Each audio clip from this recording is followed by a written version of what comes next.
All right, fantastic. Well, welcome everybody. Good morning. My name is Julianne Shields, and I'm President and CEO of USASB, the premier entrepreneurship education organization. And I will kind of hop in and say a few things here and there. This is a place and a space and a topic that is of great importance to me personally and professionally.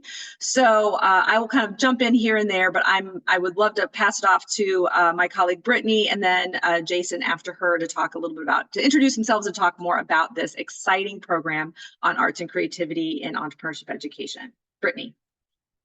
Excellent. Welcome, everybody. Thank you for joining us today. I am Brittany Garner. I'm Vice President of Operations at USASB. And one of my objectives and goals within this position is to grow our certification programs. And this is my first one back. So a little history on me. I left and then I recently came back. So I'm really looking forward to jumpstarting this and looking forward to talking with you. And I am going to hand it over to Jason to introduce himself. Julianne, do you mind pulling up the slides? Thanks. Thanks, Brittany. Nice to meet everybody. My name is Jason DeMello. I am an entrepreneurship professor based here in Los Angeles, California, and I teach at Loyola Marymount University. I'm going into my 10th year in the entrepreneurship program there. I was also a student there once upon a time. I moved to Louisville, Kentucky to do my PhD, and then I had an opportunity to come back, and I've been teaching here ever since. I am really excited about this program. I had an opportunity to go to Italy last summer, thanks to good advice from our amazing president, CEO, and we met at a conference and we were catching up, and I was telling Julianne about a course that I was creating on improv and how teaching entrepreneurs about the art of improvisation and bringing some theatrical arts into curriculum, and having this class that had half business students and half art students together, just working and playing and having fun. And she said, "Oh, if you're doing that, you have to go to this place in Italy," because I was doing a class in Belgium in the summer, and I was trying to figure out travel plans. And she said, "There's this beautiful place called Urbania. Reach out to this person named Giovanni at Centro." And so I wrote to him, immediately jumped on a Zoom call, and he said, "You must come to Urbania." And it changed the whole course of my summer holiday, and was one of the best memories I've had traveling as a professor. So I loved it so much. I was only going to go for a few days. I ended up staying for a couple weeks, and and we become really good. I've become really good friends with them as well. So it was a really pivotal moment. And then when the opportunity to work with USASB on this certificate program came up, I was very excited because it's kind of my life. You know, as you can see, my background. In my background in our instruments. I'm in my recording studio right now, my house, and outside of my day job as a college professor, I produce music, I've published music, I perform music, and I'm very committed to the arts. I grew up wanting to be a filmmaker. I wanted to move to LA to make movies when I was a teenager. And then my first job was coming here as a marketing professional, helping to market movies. And I found my way into entrepreneurship through I caught the bug in Silicon Valley while working for a tech company, and then went down this whole crazy journey of entrepreneurship, which led me to LMU, where I found a passion for education. And it was because of amazing professors like Fred Kiesner, who was one of the early leaders for USASB, that I decided to become a professor as well. And so, you know, being a part of this organization, USASB, and having a chance to lead a program like this and help inspire and bring educators and other professionals together in an immersive experience is something that I don't take lightly. I'm very passionate about what I do. I run our incubator. So every year we put out 20 new companies that are student run. We launched them at our incubator showcase, and I run my incubator like a very tight community where, you know, a rising tide lifts all boats kind of thing. And you know, I've done some work with faculty development and mentoring, but this is going to be a new experience for me that I'm very, very excited about.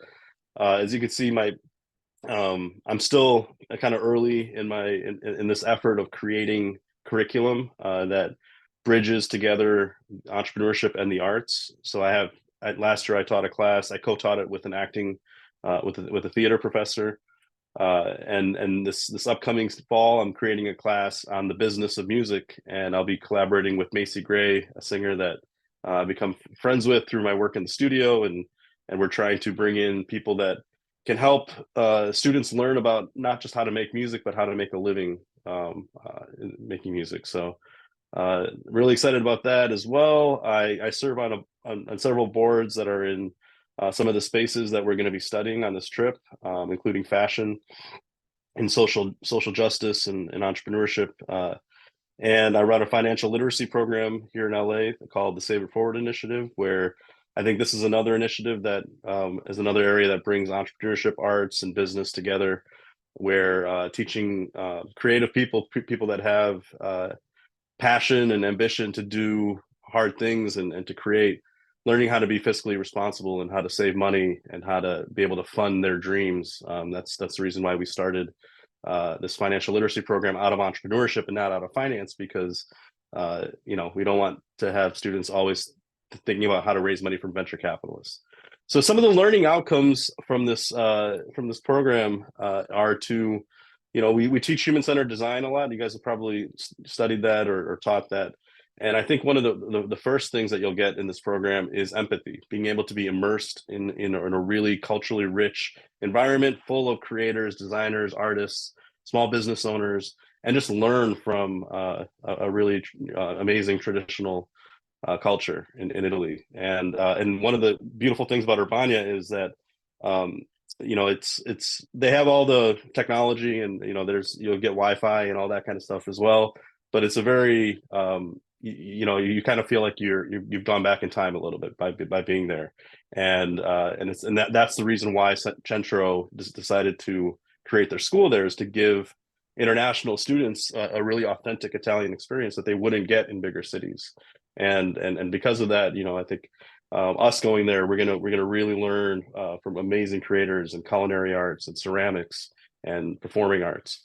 Also, another learning outcome is the collaboration in the community that's going to come from all of you and coming together. And and one of the things I love about being a professor is I learn so much from my students, and I think that this is going to be a really amazing experience where we get to collaborate and imagine new ways of teaching and new ways of learning through this international experience.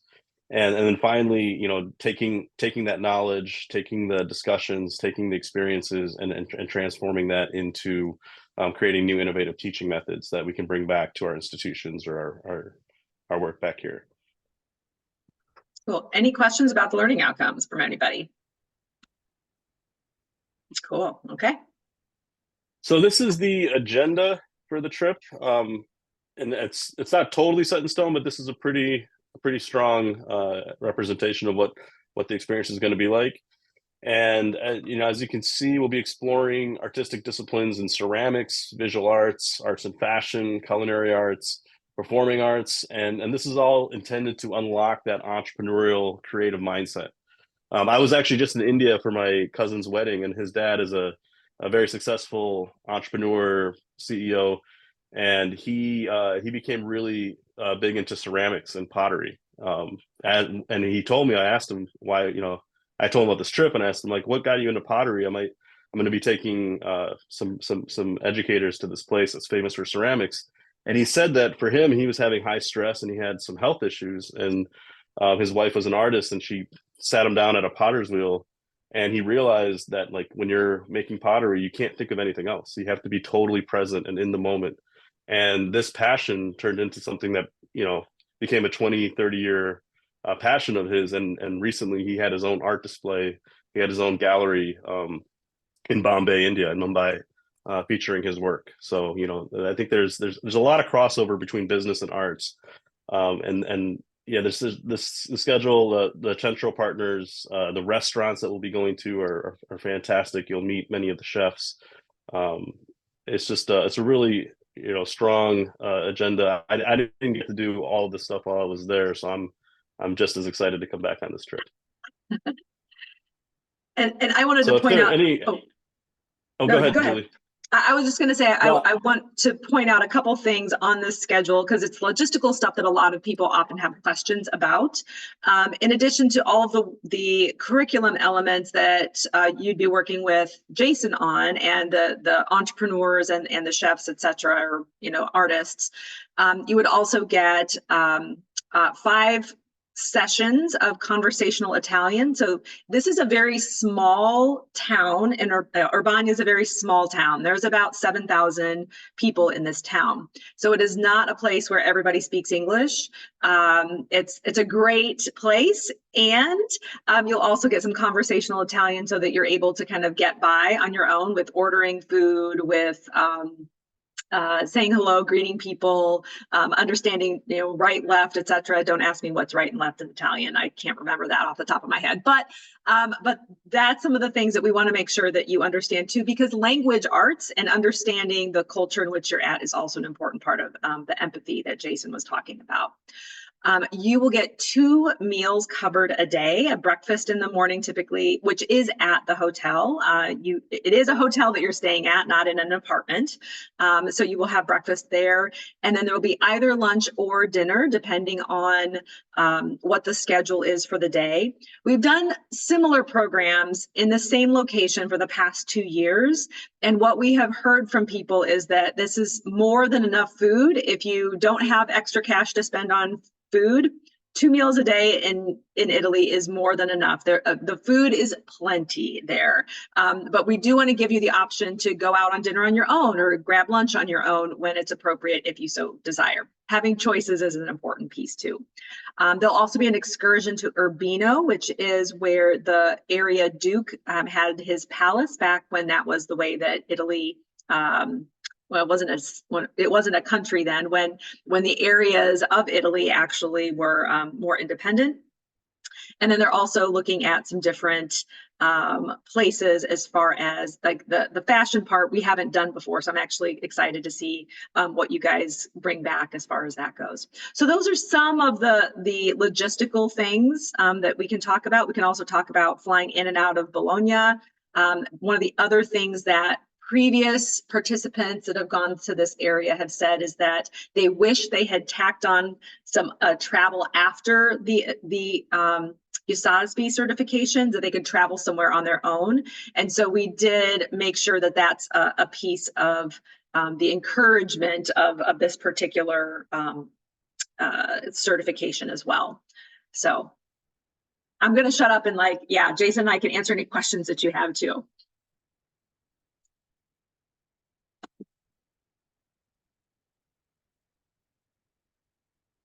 Anything coming to mind? I had to close it down to see hands raised. No? All right. Well, we'll keep moving on then.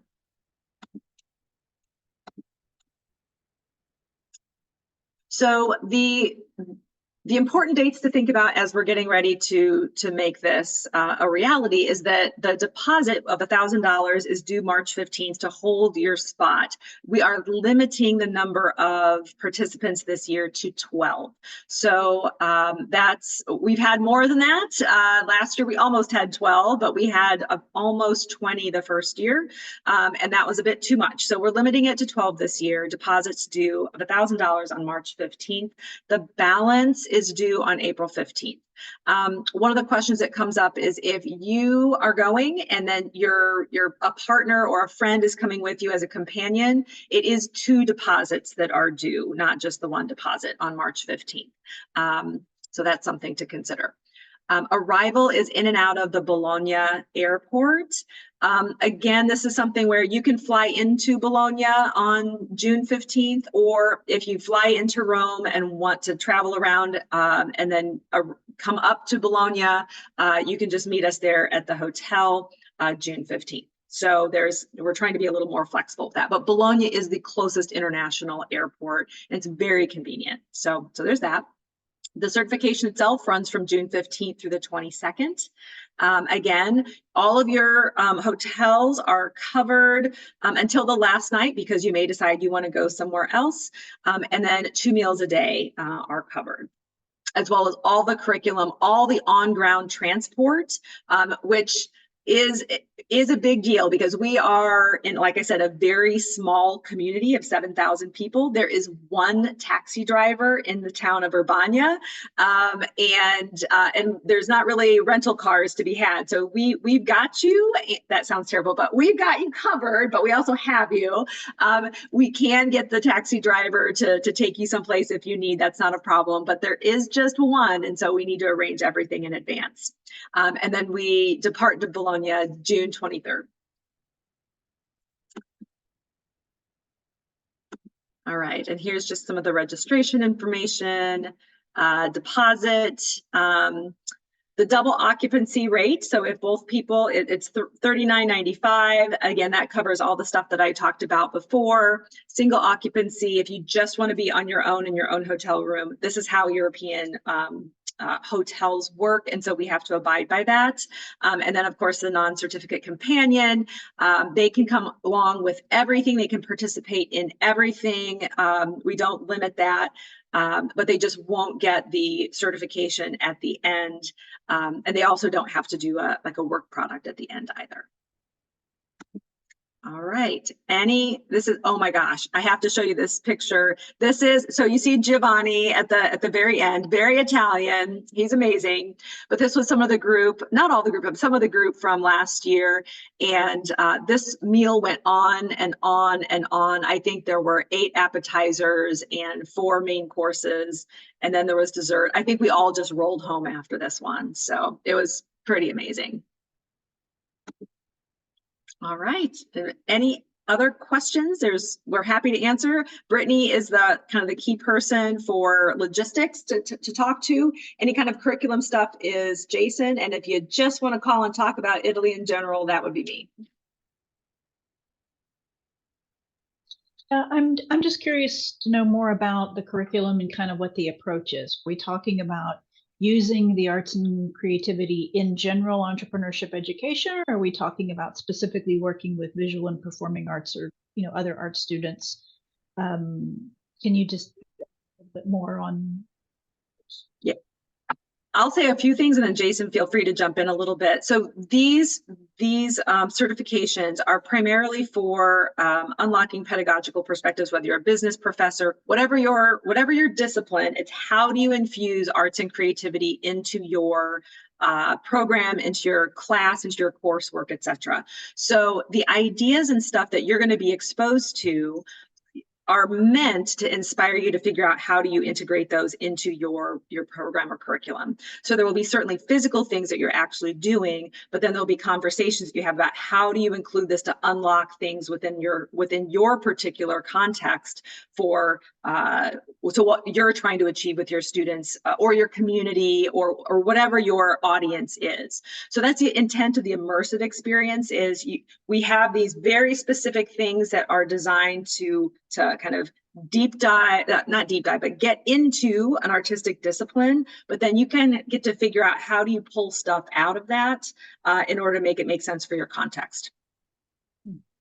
Yeah, and just to build on that, I'll be curating some selective readings and kind of leading conversations that will build off of what we experience, but also kind of talk about the larger context of what what the group is hoping to accomplish as I get to know who comes on board as well.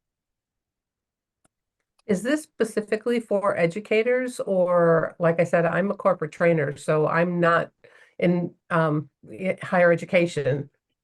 That's totally cool. So no, this is about, USASB is about teaching and learning, right? So, and that can have many different, it's not just a 4-wall classroom. It's not just students in college. It's not just, it's what does that act of teaching and learning look like, sound like, feel like, no matter who the audience is and no matter who, and it's really helping I'm going to use the word instructor or educator, be the most authentic them they can be and be as effective as they can be.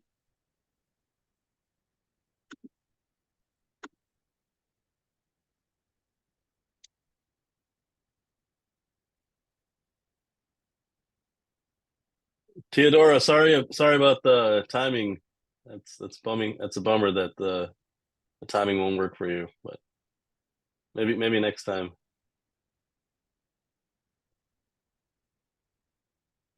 Any other questions? Things that we could help with?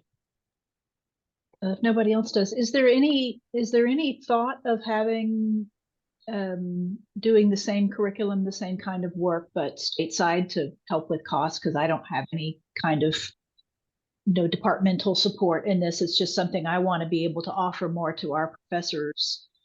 Sure. But that's my, I wouldn't be able to go this summer because of cost, but could potentially by next summer save the pennies, or if there was going to be a stateside version. What's interesting is that, thank you for that question. What's interesting is we actually modeled a similar kind of, financially modeled a similar kind of rural entrepreneurship immersion in the East Coast, like in Vermont, for example. Shorter days ended up being pretty much the same cost, and it wasn't going to be as much of a, we wouldn't be able to really control the environment so much, because you would be so focused on, what's the phrase I'm looking for? It wouldn't really be immersive. You wouldn't get out of your comfort zone in Vermont. You are very much out of your comfort zone and in a completely different headspace when you're in a place where you can't speak the language, and you have to kind of noodle, how do I get uncomfortable as an educator, because my students are uncomfortable as students, as aspiring entrepreneurs too. So it kind of mimics, by getting you out of your culture, it mimics that environment of what your students are feeling like as they're in college, right? And they're getting ready to become entrepreneurs. They're kind of at that precipice. So that's one of the reasons why we do this particular thing, or we have an immersive experience like this.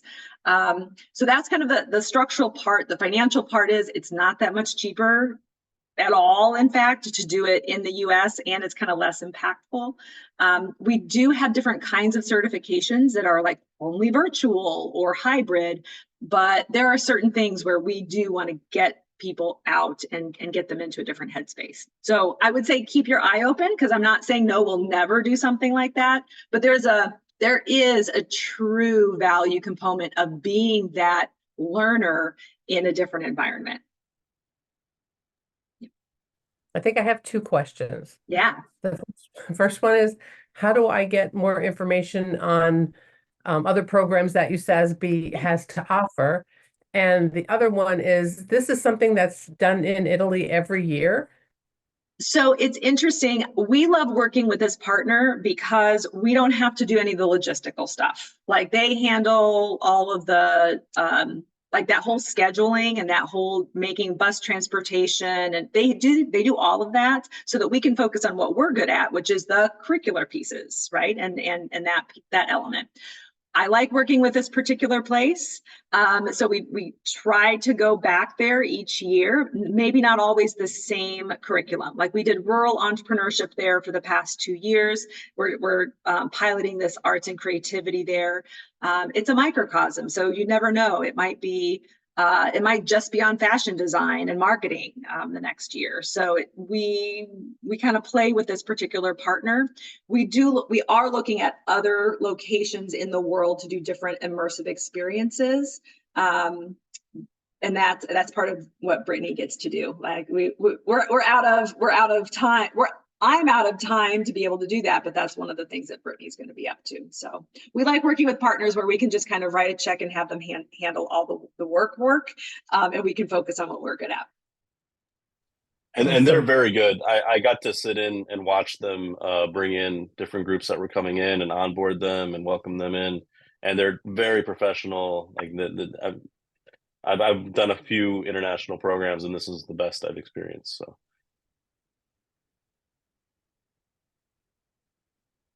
Did you have another question, Doris? Just how do I get more information on USASB programs? If there's a mailing list or something that I can get on, that would be awesome. There is. I actually have a friend of mine who does USASB with the entrepreneurial mindset profile. Yes. Deborah Conrad. Oh, we love Deborah. Absolutely. And she actually sent me an email and said, you might want to check this out. This is something that we were just talking about, because I do a program on entrepreneurship. And I just told her that I'm trying to build it into, entrepreneurship and creativity and innovation and how they all kind of work together. So this just kind of came at the right time. I just have to find out from my partner if this is something that we can pull Yeah. off because we're relocating. So it's Got going to be it. kind of tough, but we're going to see if we can pull it off. Fabulous. That is fabulous. And Thank you. if you're not already a member, being a part of this actually gets you membership to USASB as well. So that's one of the good things about this too. And as a corporate trainer, you might find just our teaching hub, which is available to our members, something that's very valuable too. Awesome. Thank you. Yeah.